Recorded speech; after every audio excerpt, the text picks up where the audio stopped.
Hello, everybody. Welcome to Rock, Paper, Hand Grenades. I'm Matt Connarton, and as always, to my right is the Honorable Gary S. Hopper, who, Gary, do you have dishpan hands? No, I gotta get my nails done now. Oh.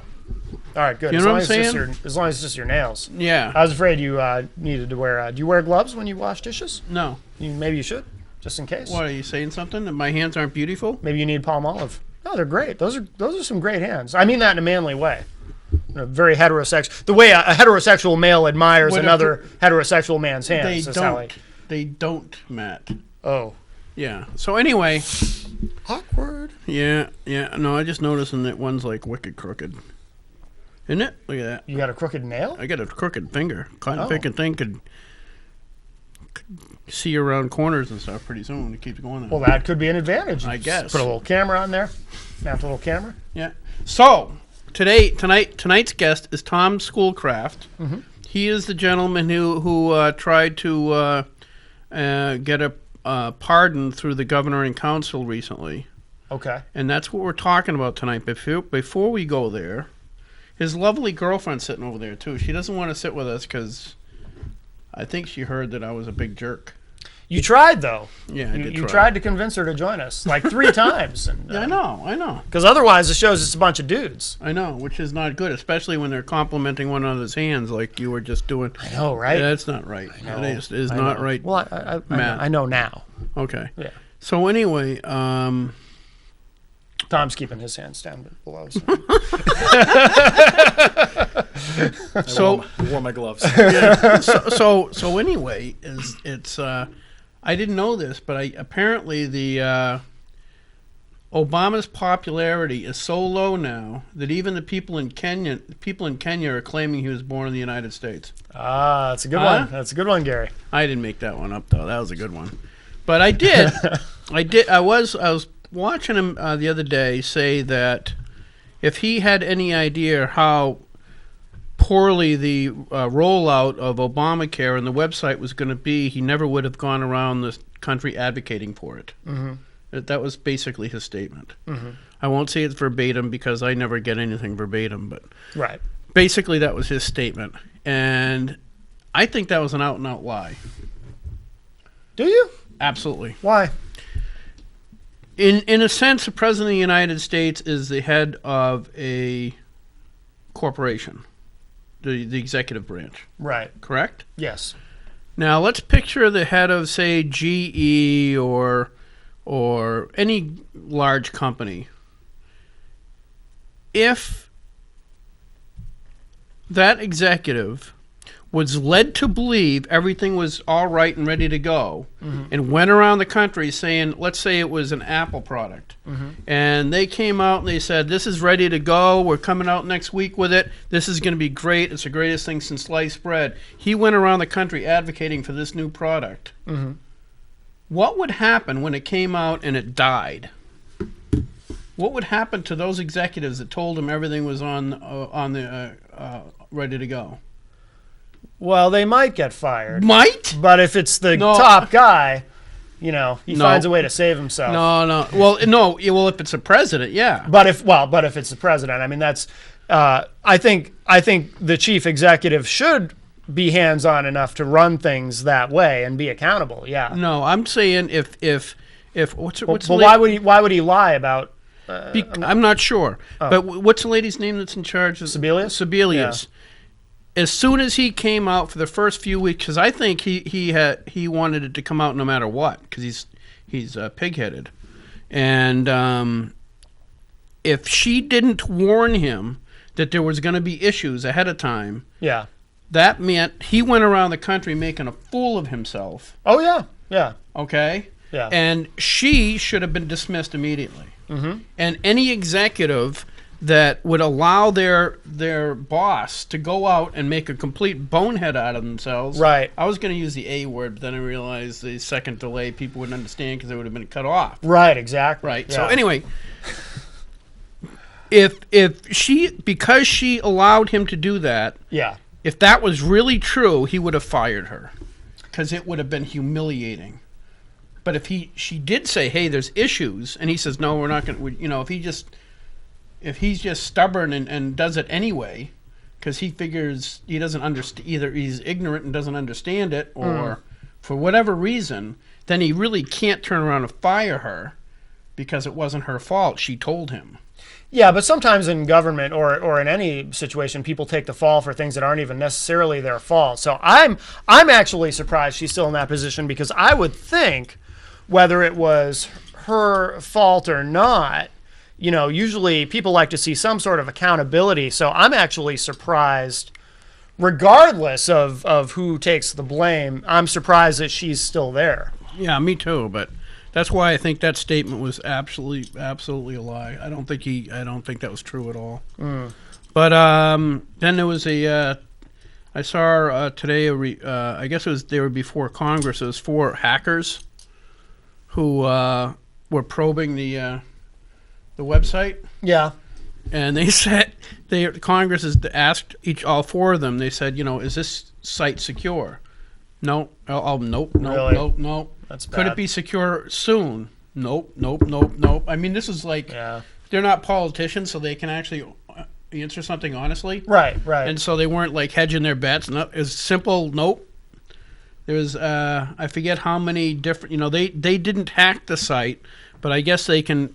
They understand programming well enough to know where its vulnerabilities are. Yeah. And there's just tons of them. That's not good. No. So basically, if you sign up for Obamacare, I hope your bank account's secure, because you might want to take that money and put it under your mattress, because that's the only place it's going to be secure. Make sure you're using a secure connection. Well, it doesn't matter.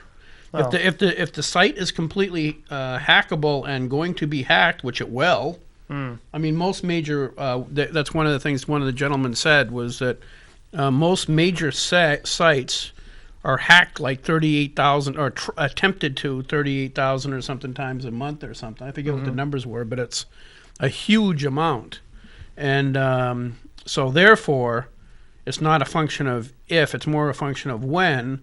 And if you've given them your social security number, your name, your date of birth. I don't know if you saw it, but Gary Lambert came on Matt Connarton Unleashed, and we were talking about this, and he was saying he didn't know why.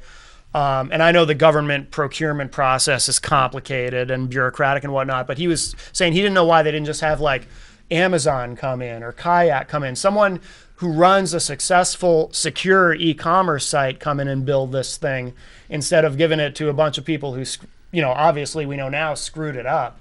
You know, why not have somebody who knows what they're doing actually come in and do this? You've been covering politics for how long? A while. What do you think the answer to that is? I think the government procurement process makes it very difficult, and government has a hard time doing things. Is it that? Doing things well, and that's one of the reasons. Is it that, or is it that somebody made a donation to, say, somebody's campaign, and maybe somebody decided to give them... Oh, that could very well be, too. Yeah, that could very well be, too. That's why the government does those no-bid contracts. Yes. This was also a no-bid contract. But that's part of procurement. Oh, yeah. Oh, absolutely. Yeah. Yeah, so... Yeah. It's all coming out now. Yeah. Yeah. It's pretty amazing.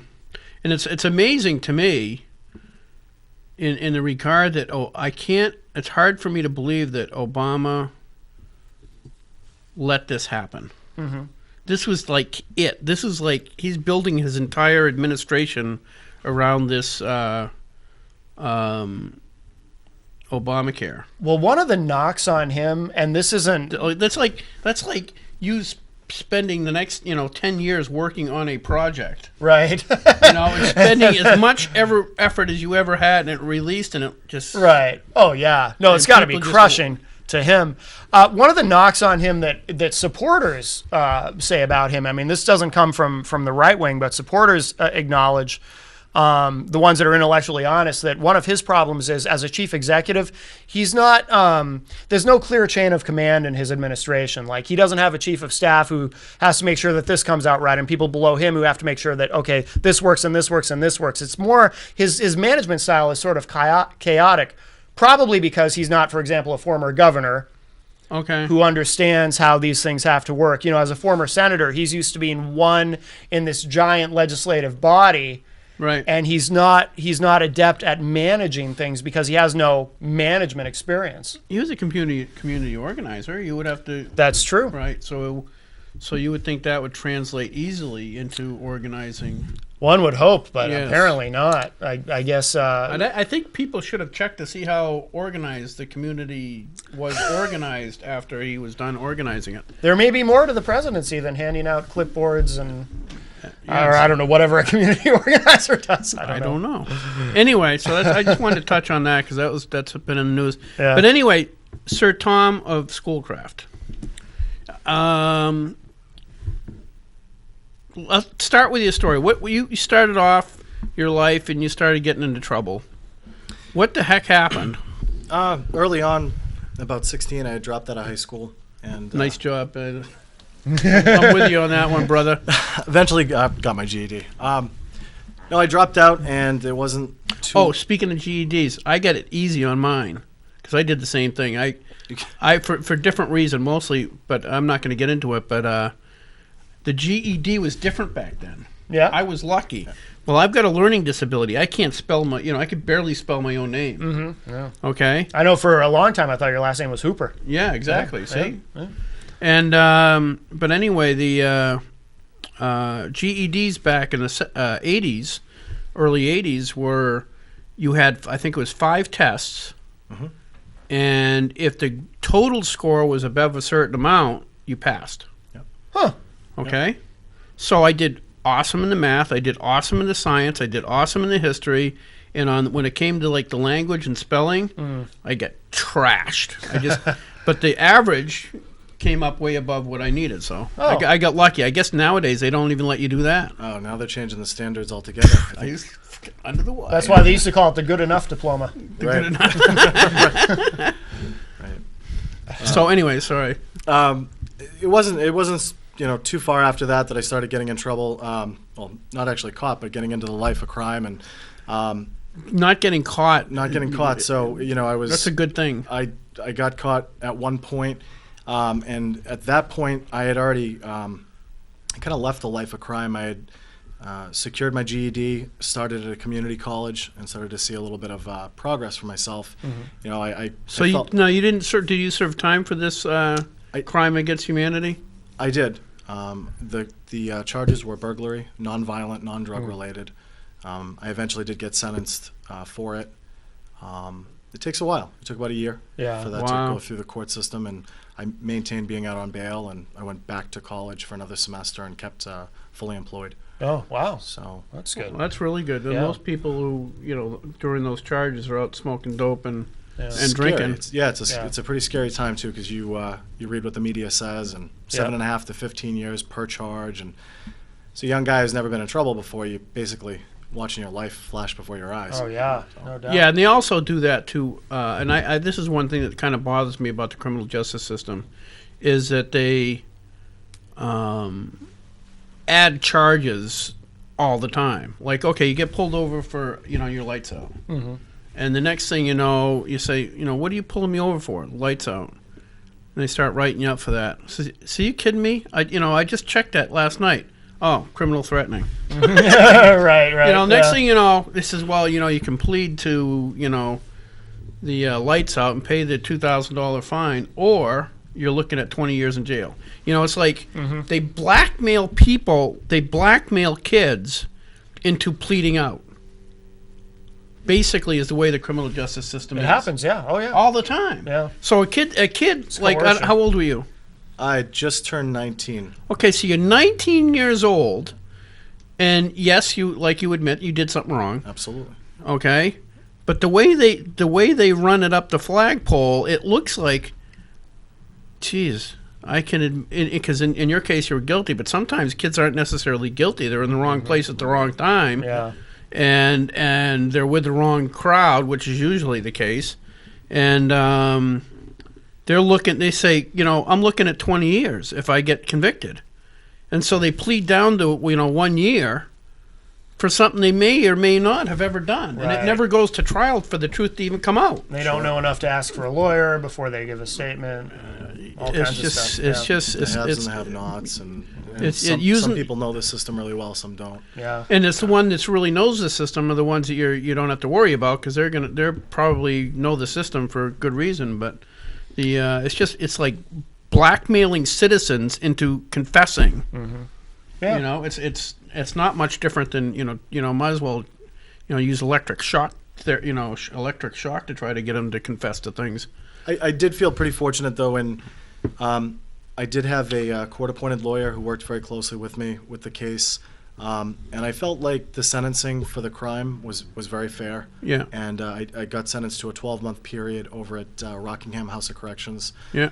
And there was 2 years of probation and several thousand in restitution. Yeah. And I made it through all that, but when you're right at that point of getting out of jail, you're pretty hopeless. And I was, again, fortunate enough to be given an opportunity to go back into sales, given my sales experience. Yeah. Did really well, but I started to realize, I've got some college credits. Maybe I could go back to college. I'm thinking to myself, probably not going to happen. They're probably not going to let a felon go to college who just got out of jail. Yeah. And they did. Keene State accepted me, and great. I got in. Well, yeah, but look at all the politicians that wouldn't be able to go to college. That's true. Well, Right? a lot of them, though, know how not to get caught. Oh, yeah. Yeah. Never mind. Keep going. But it was about halfway through my time at Keene State that I started to see some success, and I wanted to do something in the jail system. I didn't know if I'd be ever let back into a jail to help out. Can you is there any one instance that turned your life around? Because most kids who start doing crimes like that just continue on. The whole thing for me, and I've been saying this since the beginning, was opportunity. So when I saw opportunity, I got away from the crime, and it was probably 3 or 4 weeks later that I had ended up getting informed on by the person I was involved in the crimes with. He got caught and turned me in. But by that point, I just got accepted to a 4-year school in Massachusetts. My job was going really well. I realized that there was some hope to just do this the right way. Unfortunately, things catch up with you, and I owned up to it. But that was the turning point, was seeing a path out. Okay. Yeah. But going on from there, like I said, I kind of knew that hopeless feeling, so I wanted to try to give back a little bit and work with some inmates and kind of talk to them about college and jobs and things like that, just that it wasn't a dead end. Right, And, right. The old facility for Cheshire County was actually located in Westmoreland at the time. It was a pretty run-down, overcrowded facility, but I was welcomed in, given a tour, set up with a case manager, and we started to design programs, higher education programs, restorative justice-based programs. That seemed pretty effective. Wow. And Did you ever get to the because this is one of the problems we have in Concord is the stereotypical, but typically the Democrats say we need money for this program, and the problem is usually there isn't any evidence that the program actually works. You know what I mean? You can. In other words, I'll give you an example. I think one of them was for. I forget what it was, but I think it had something to do with rehabs for drugs and alcohol. okay. And the problem was they wanted to sink more and more millions of dollars into rehabs and for alcohol and drugs, but there was no evidence that spending all that money had any effect whatsoever. They never kept track of it well enough to say, all right, well, you have this group over here in Hillsborough County that received no drug rehabilitation. Control group, yeah. Okay, and 10 years later, only 2 of them are sober and recovery, but this people received X number of millions of dollars, and 4 out of 10. Sure. You know what I mean? There's no. There should be some evidence-based programming that's taken either from other departments of corrections where they've seen success, or at least a tracking system. Keeping track of research. Maybe use some UNH students that have some interest in research and have them follow the program. Exactly. But yeah, you really do need to spend your money wisely, especially in a state like this. It doesn't look like there's a lot of money for programs. New Hampshire is very volunteer-oriented when it comes to programs and rehabilitation. Yeah. So you started this program. Did you start this, or you helped start this? So I guess it was my idea, and it was kind of the case manager at Cheshire County got on board with it, and together, us and a couple professors from Keene State got on board, and we started putting things together. Some students got accepted to different colleges. Again, it wasn't measured. It was something small at this point, but it was rewarding to see some people change and to kind of go through those changes. And I ended up, right before graduation, I ended up taking a course with the superintendent. He teaches corrections over at Keene State. Mm-hmm. And I just got curious one night with no real intentions of ever asking him about employment, but I said, just out of curiosity, sir, do you think someone like myself, given my charges, could ever go into the criminal justice system to work as an officer? And he said something along the lines of, I don't see anything that would stop you. Really? And I just left it at that. And I think at the time of graduation, enough people had kind of pushed me and said, you're having some effect on some of these guys and girls that are locked up. Maybe you should see if you could work in the system. And that's when I approached him. Mm-hmm. And so did that start working, and did you start working towards that, or what happened after that? Well, I got hired as an officer almost immediately after I graduated, and I maintained my position there for a little over 2 years. Got a lot of training while inside. I worked about half my time as a booking officer doing intakes, which is a very critical part of the job and can be very can be stressful at times. As you're getting people off the streets that are drunk or high or never been to jail before. So oh, really? Those must be wicked scared. And especially the younger people too, or college students that have never been arrested. Right. So the other half You got any videos? No. That would make great air, right? Oh, absolutely. Be great TV. I reality TV. That's what they should have, a new reality TV program, Well, and that could fund the project, right? Locked Up and some of the other shows. Oh, like the they already do MSNBC it? shows. Oh, Yeah, somebody's already- kind of already. shoot. Somebody already thought of it. Well, Yeah. sorry. But the other half I did spend working on a male unit. And I felt very successful with how things were going in the units and my time there. About halfway through my career at Cheshire County, I had decided to go for a pardon. And at about the same time, an inmate who had spoken to the media and got the media to come into the facility was told by the superintendent, about our philosophy at Cheshire County and as well about my story. He didn't share my name. He asked me directly, would you want to talk to the media because they're curious about you and what you've done. So I agreed to it, and when that story was published about Now, did you ask the director of Cheshire County or whoever would be your boss whether that was acceptable or not? he came to me and said that I had spoken to the media. Okay. And they would. Okay, be so interested. he's on board. You're absolutely. Okay, because a lot of times departments don't want people that work for them speaking to the media. Sure. He's yeah. very transparent. There's a lot of tours that go on. He's very open with that facility. It's a new facility. It's about 4 years old now. Okay. Yeah. But they came in, they talked to me, we did a couple interviews, and when that story hit in July of 2012, it upset a lot of people at higher-ups in the Really? New Hampshire corrections facilities. And it got to the point where they really challenged my certification. Really? Some statements were made that I was an embarrassment to corrections because I had a record and was allowed to work in the system. What was interesting, and I'd like to bring up, the American Correctional Association, which is the certification agency throughout the United States, they certify most facilities. They actually say something along the lines in their policy of not discriminating against ex-offenders, that they can be a valuable asset to one's agency. Mm-hmm. So when we found this out, we were like, we really had some momentum behind us to say, I think Superintendent Van Winkler did the right thing. Right. And if we believe in corrections and we believe in correcting people, then this is a first step at actually showing that. Yeah. Well, yeah, it only makes sense that somebody that's already been in trouble would have more understanding of why people got in trouble, as opposed to the person who's, because typically I think they get corrections officers who, go through school, they go into the military, and then they come out and then they want to be corrections officer. Well, I know a lot of them become police, and it's not necessarily the best training ground for a policeman. It's a very good training ground for a member of a SWAT team. You know what I mean? To go through high school or maybe some college, and then go into the military. But it's like, if you look at the police force, and I think that's probably similar to that in corrections of today, a lot of it is almost we've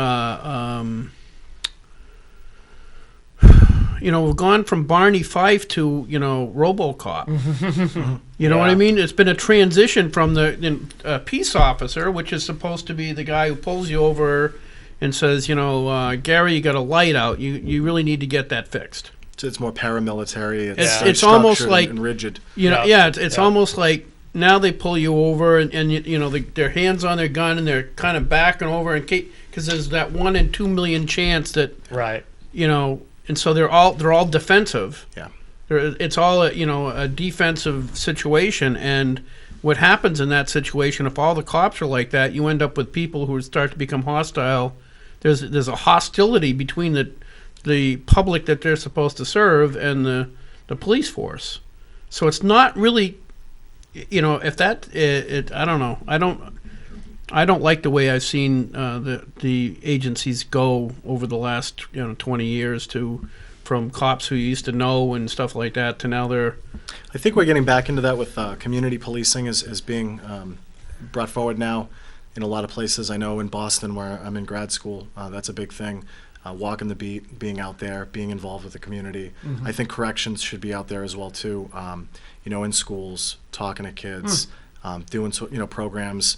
We bring in a lot of tours. I've seen so many Keene State and River Valley and different the high schools coming in all the time when I worked in booking. Just having that transparency, being open to the community. We have nothing to hide, and I think that was a big thing too. Is if you're doing things right and you're being professional and you're following ethics, and I think it's really good to have the community there to see that. Yeah. So there isn't that disconnect, I guess, that you're talking about. So now you start this. You're working on this program. You're actually having some success. You're working with some kids that really want to turn their life around, and you're getting them educated. Now, is this costing the state anything? No. Wow. And a lot of the things that's it. Nobody's making any money. Well, so this is interesting because I do really appreciate a lot of the things that are free for rehabilitation. When I look at my own story, I look back and I can't find $1 anywhere. I can see opportunities. Yeah. I can see choices, but I can't see. There was no programs at Rockingham County other than maybe AA. I think that was volunteer based. The guys who go speak at Rockingham County or other places are all alcoholics that volunteer. And what I think you can do a lot for free, especially if you believe in it and your facility is open to the public to come in and volunteer. There is some things you need to pay for. I mean, drug and alcohol counselors, they're trained professionals. I get that. There is some spending involved in community corrections, and but you've got to believe in it. I think that's a big thing. With going into the pardon a little bit, one of my biggest regrets with that, and I want to make this clear, I don't regret going for a pardon. I appreciate the idea of forgiveness and not erasing the record, but keeping the record there. And it's part of my career. It's part of my life. It's what I'm going to do, probably 20 more years. So, but I never thought, hey, if I don't get pardoned, I thought to myself, well, no big deal. That just affects me, and I'll figure some other way to continue my career. What I didn't expect was when this made national news that the message would be, you could try, you can go this far, you can stay out of trouble, you can excel and go through school and even become an officer. Do all the right things. But that wouldn't be good enough. And so that message to me, if that makes it back to all those people that are incarcerated, it's what did New Hampshire send as a message versus what they could have sent as a message was, we believe in it. We actually we actually believe in corrections, i.e. you are correcting, overcoming, harm done. You know what I mean? Yeah. There was some of the counselors, Counselor Burton, who recently passed away. I really admire him for his vote, and Counselor Pignatelli, who had been through burglaries herself as a young child, and had the courage to step up and really give me hope as to what I was doing was the right thing, and wanted to see me continue that. Some of the counselors changed the meaning of what a pardon is, the definition. Really? Miscarriage of justice came up as a definition, and I started to look at websites, Massachusetts governor's website, Virginia's governor, even the Department of Justice, which is the President of the United States, where they define a pardon. It's basically when you commit a crime. See, if you were a big like Obama contributor, you could have, or Bush. Well, maybe.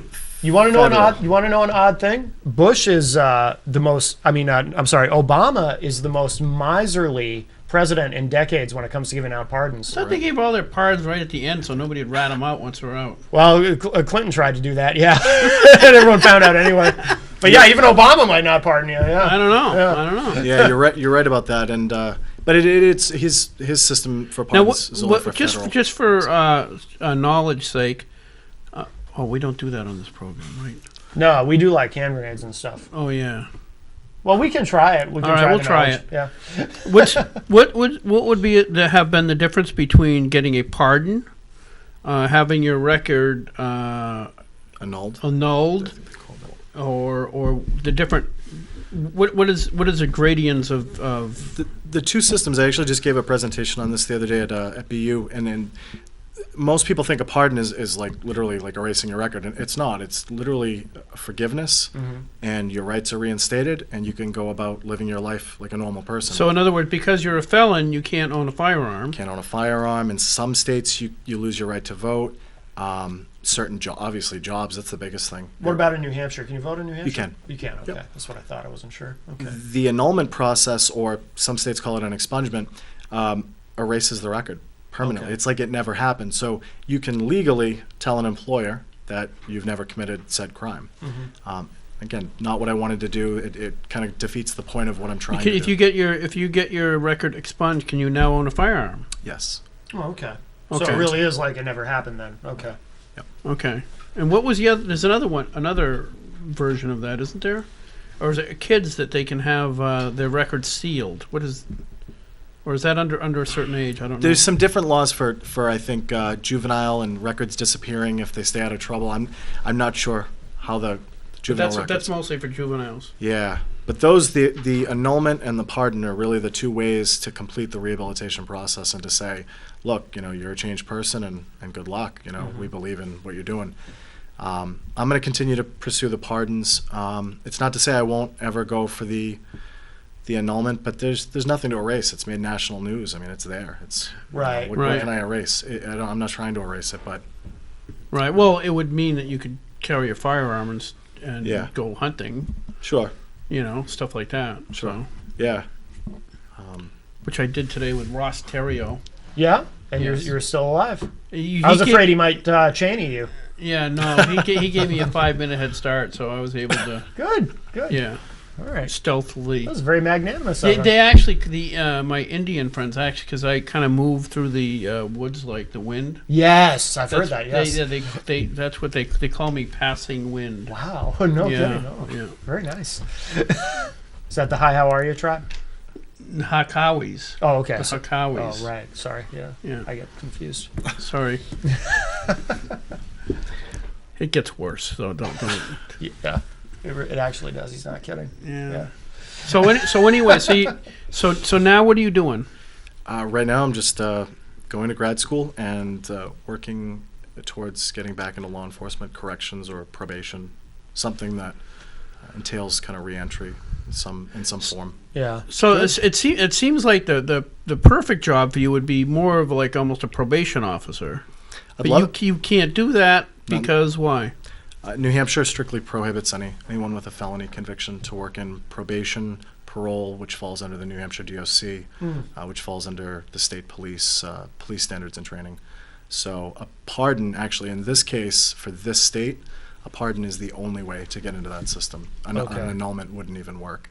Massachusetts has there's not a lot of boundaries in Massachusetts as far as like statutes and laws are concerned.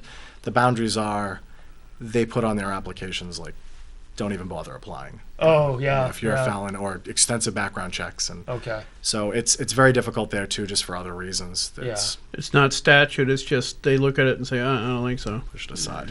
Yeah. I think I mean it's hard to you can't know that, but I've applied for 15 or so agencies and all in I believe it was probation and not one phone call. What about Vermont? Vermont actually told me before I applied to Cheshire County that they could hire me. Oh. And strange enough, I got a call back because I didn't get hired. I didn't get an interview, and I did get a call back from the chief in Brattleboro, chief of probation, and he had told me it wasn't your record that stopped you. It was the fact that you didn't have any law enforcement experience. He called me 6 months later to offer me a job at Springfield, Vermont, at the prison. And I had already started working at Cheshire. Yeah. So I thanked him for that. And Yeah. so they seem kind of progressive over there and open to Vermont's pretty liberal about a lot of things. Yeah. Restorative justice is a big another big thing over there in Brattleboro. Okay, so restorative justice to have you go into what? I'm sorry, Gary. We have a call. You want to grab this first? Yeah, Okay. sure. I had no idea what I was going to ask anyway. Hi, welcome to Rock Paper Hand Grenades. Who's on the line? Hello. Anybody? Hello? Must be the Phantom. I love you. Won't you tell me All right. your name? It's pretty good, huh? Yeah, you could remember, could be in a Doors tribute band. I think so. Yeah. Behind the door, probably. Whatever works. You know? Yeah. So, have you done any now that you're more educated, research into what programs have worked? I mean, they've got to be some correction. I know that I'm on the Judiciary Committee in the State House.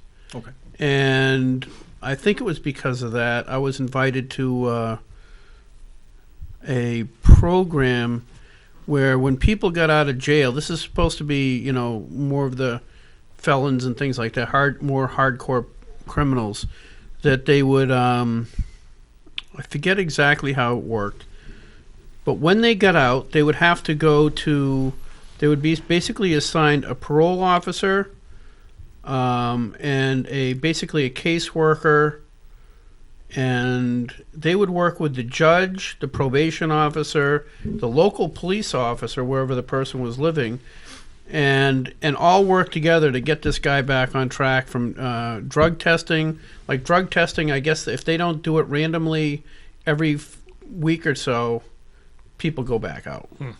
As soon as you start making that drug testing regular, they know when it's going to be tested, and they start doing drugs again, and things like that. But it was they said that they had actually pretty good success rate with this program.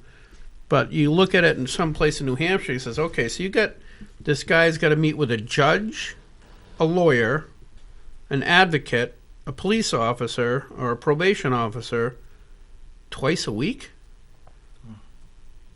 So now you're talking 10 hours at $50 an hour minimum, probably closer to $60 or $70 an hour.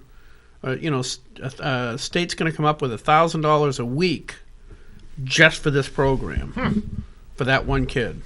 Right. I'd like to see what each individual is doing. Is the judge? What's their role? What is the police officer exactly doing? Because I know, but it does, my point was that they had this cool program that they were trying to sell to the New Hampshire legislature, and I just looked at it and says, maybe that's successful, but there's got to be a cheaper way to do that.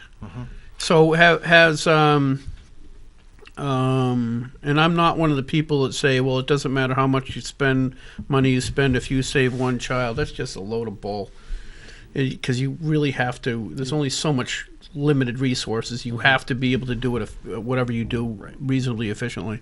Have you studied any of the programs around the country to find out what is or isn't working?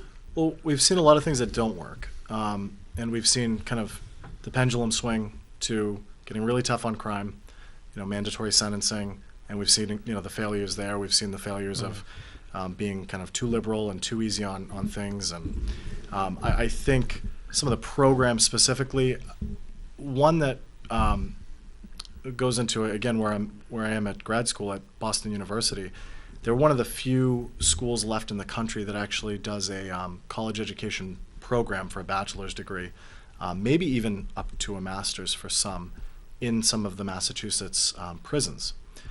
And it's pretty hard to get into the program. I mean, you have to test in and be able to do it and have that ability. But it seems very successful. The people that are leaving that program who have put in 4 years of time to get a degree are not coming back at the same rates. They're coming back at a much lower rate. Yeah. Well, how much lower? I don't have the numbers. From what I saw of the graduates, it was substantially lower. Like, and I don't want to say, but it was probably half or even less that were coming back. You understand the argument against that? The opportunity that, in other words, in like in your case, okay, you got somebody who did burglaries, goes to jail, and theoretically gets almost a free education. So and then you got the kid who just can't afford to go to college because his parents don't have any money. They're basically just scraping by. Sure. And you're almost say to your kid, guess you have to go out and rob a bank, will you? Well, they made the argument in the mid '90s. I want to say when they pulled the Pell Grant, they pulled it from any of the people who were incarcerated currently. What was that? Explain that. The Pell Grant was at the time, I think it was about $4,000 of free money. It was a grant; you didn't have to pay it back. Inmates could use it to fund their education that they were receiving while in college. So a lot of colleges were on board in the United States teaching inmates. Because that argument came out, that Pell Grant was cut. So basically the kids that were out there with poor families that wanted to go to school, they are allocated that Pell Grant fund, not the inmates. What BU has done is basically donate their time. BU has, I believe, money put aside by different donors and charities to do this. So I think it's a good balance to address. And probably money from politicians who know that they're probably felons and one day they're going to get caught and they might want to take up maybe they're going to need those services. They're going to need those services. Yeah. Okay. But I think that's a good balance because I do appreciate what you're saying, and that argument is always going to be there. It's a pretty legitimate argument. Yep. But so that program with BU is reasonably successful, you're saying? Very successful. Okay. And there's other programs, I'm sure. I don't know. For instance, New Hampshire has like the Phoenix House, and there's obviously been cuts to these services. Yeah. But those drug and alcohol programs, I don't know the success rate. I mean, we don't. That's part of the problem. We don't. I asked your former boss, the director of corrections in New Hampshire. I asked him this question because I'm a jerk and I'll ask anybody anything.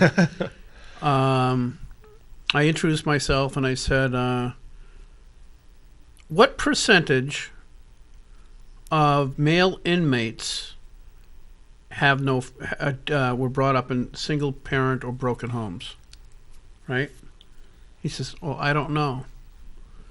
I says, because I'll bet you have a disproportional number of children coming from Claremont. Okay. And he says, yeah, I do. I says, well, I believe that's because Claremont has a disproportional amount of single-parent homes. And he had no idea. And it seems like they don't keep track. They have no information.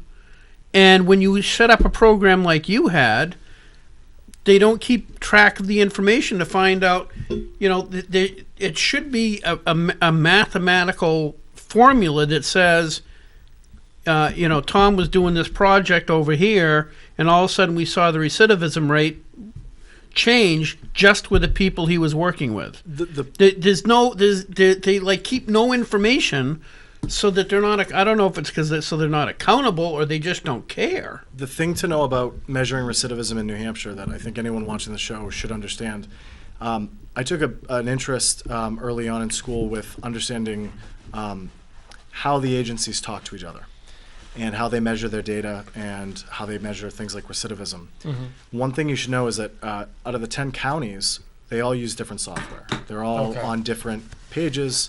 If an inmate is arrested in Hillsborough County, it seems as though that inmate could not be rearrested in Hillsborough County ever again, and therefore be considered a success. They don't add to their recidivism. However, they get arrested in Coos County, and they never know about it here in Hillsborough.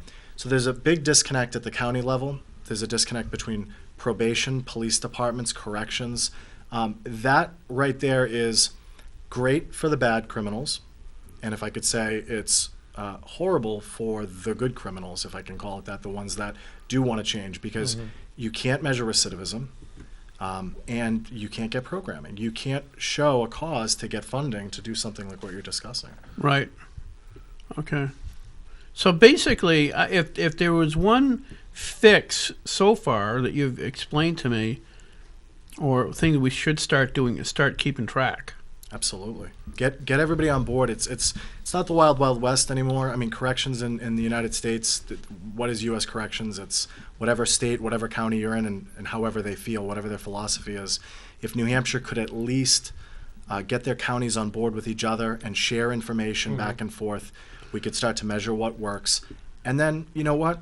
Try different things in different counties. If Coas has an idea or Grafton has an idea, try it, run it for 5 years, measure the success. If it works, replicate it. I mean, maybe I'm simple-minded, but that seems to make sense to me. He's never going to make it in politics with that kind of attitude. I know, right? Wanting to solve things. Oh, yeah. You know what I'm saying? I do. Nothing personal. I'm not trying to say there's any, you know, but go ahead. And that's really it. I mean, track things better. Metrics. And work together. I mean, I notice... That's that little pill, metrics. You got to take that red pill or the... I forgot to take that today. Is it the red pill or the green pill? Or the blue? I can't remember. Whichever one it is, I'm You screwed. handed him two and said, take one. I know. Oh, I can't do anything right. Okay, sorry. Did you ever see that movie? The Matrix. Yeah, okay. Sorry. I guess what is the mission statement, for New Hampshire overall in corrections? I read a lot. Cuff them and stuff them. But write something nice. I mean, write that, Oh, okay. treat individuals a certain way. I read the mission statements that these agencies have, and then you wonder, do they follow them? And so No. It's like politicians Who swear the oath and who swear to uphold the fingers Constitution. crossed behind their back or something. Yeah. It's Why is that funny? Oh, it's not. No, that's serious. Go ahead. Very serious. Yeah, I know. Sorry. That's okay. But I don't know too much about the New Hampshire DOC, but not working in the state system, of course. But the female facility, isn't that going through some changes right now? I don't know. I know that Goffstown's been under great scrutiny and stuff like that, but I don't know.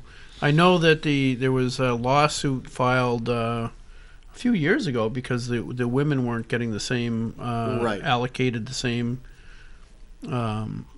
facilities or whatever as the men were. Yeah, and I think treatment programs were unbalanced. The males were getting more, so it's going to take some real changing and different attitudes. It's a tough thing because fundamentally, if you've got $100 to spend, and it's going to go to WIC or go to kids that can't afford lunch, and go to inmates. Guess who loses? Yeah. And I don't think they got that much money when we had money, and now we don't have any money at all. And do you know if any of those programs like who's that? I think he's a sheriff out in Texas who you've seen pictures on Facebook where he dresses his guys in pink, and I've heard about that. Yes, I don't know too much about it. There's a Camp 2 out there, maybe Arizona. Are you thinking of Arapaio? Arapaio, is that Arapaio? Arizona. Yeah, that's Arizona. Yeah. Yeah, he does some pretty brutal things to his inmates, and I don't even. But the thing is, it's kind of humorous. Because I'm not one of the inmates yet, and but I don't know. We still don't know what's the success rate. I mean, we used to have chain gangs. Yeah. You know, where people would go in and prison was just brutal. Well, and people have to remember, I mean, what is it, 95 or 96% of the inmate population comes out. They come home. So, I've seen states shy away from parole and probation. Why would you do that? Right. You want there to be some sort of safeguard and some sort of supervision. Right. Another thing I do want to go back to, another point or suggestion from my perspective, and I've only been involved in corrections now and for a few years, but I've seen it from a few different angles. And one thing I've noticed, a theme in multiple states, is that the inmates that are the highest risk, the ones that have been in over and over and over and over again, get the most attention from programs, case management, probation probably as well. The first-time offenders seem to slip right through the crack. They're considered low risk and kind of let them be, and we lose them in a sense. So in other words, that number should be flipped. It would be interesting to see if we could start working with offenders not on the 8th time they're incarcerated. So basically, you're saying that the repeats, you should put like a shock collar on them every time they think about doing something wrong. You just zap them, and maybe they'll go. It'd be a little bit, problem with one of the constitutional things about. I can just imagine the ACLU getting involved. You can't shock them. No shock collars. Yeah. Just put them on them. So, but you're saying you really shouldn't be expending that much resources on those. On that population. Well, you should be spending it on is the people that are just coming in who you actually have a chance of affecting change. And even juveniles. I don't know much again about the juvenile probation system. It's a different agency. I think it's Health and Human Services that runs it. They're screwed. Let them, put the resources into that. The first-time offenders that are 14, 15, 16, they don't have the criminal record yet. The hole isn't that deep. You can start to work with these guys and girls and get a lot more bang for the buck, I would think. The population that's been in, 5, 6, 7, 8 times, in my opinion, for what it's worth, I think that they really have to change on their own. I mean, it's going to be something within. It's, for the most part, it's not always that, hey, we have a program for you, or hey, try this. Well, I've heard different numbers. What percentage of the people in prison do you think it's simply a function of use or abuse of drugs and alcohol? Like the B&Es typically are somebody who's... Most of the B&Es are, there is so much connection to drug use, but it's hard to break it down. Is it use and use alone that put them in there? Because it is still against the law to do these drugs. Right. Is it the use that led to the crime? Because then you've got the population will get even bigger there. There's a lot of drug-related stuff in jail, so that's a huge population. How many people are sober and do something while they're sober that ends them up in jail? Is there that many? I don't know a number. Probably a small percentage, though, I bet. It's probably the smaller of the two groups, if I had to guess. Yeah. We're out of time. We're out of time. We are out of time. Tom, thank you for trying, and keep up the good work. Thank you guys. Absolutely. The thing is, you never know what God's got intended for you, so you just keep plowing along and let Him figure it out. So thank you very much. Thank you. Keep up the good work. Thanks, Tom. Thank you so much. Bye, everybody.